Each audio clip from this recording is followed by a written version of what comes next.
గుర్తుపెట్టుకోండి,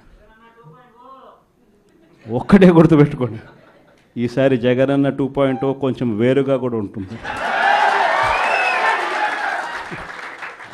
ఈసారి జగనన్న 2.0 కార్యకర్త కోసం ఎలా పనిచేస్తుందో కూడా చూపిస్తుంది.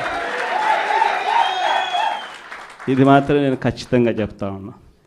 ఎందుకనంటే జగనన్న 1.0లో బహుశా కార్యకర్తలకి నేను అంత గొప్పగా బహుశా చేయలేకపోయి ఉండొచ్చేమో. ప్రతి పథకము ప్రతి విషయంలోనూ కూడా మొట్టమొదటిగా ప్రజలే గుర్తుకొచ్చారు. ప్రజలకు మంచి చేయడం కోసమే నా టైం కేటాయించా, నా తాపత్రయపడ్డా, ప్రతి విషయంలోనూ దానికోసమే అడుగులు వేశా. కానీ జగనన్న 2.0కి వచ్చేసరికి మాత్రం చంద్రబాబు నాయుడు కార్యకర్తలకు పెడతా ఉన్న ఇబ్బందులు చూసా, కార్యకర్తలు పడతా ఉన్న అవస్థలు చూసా, కార్యకర్తలు పడతా ఉన్న బాధను గమనించా. వీళ్ళ కోసం గట్టిగా మీ జగనన్న ఉంటాడని సందర్భంగా గట్టిగా చెప్తాను.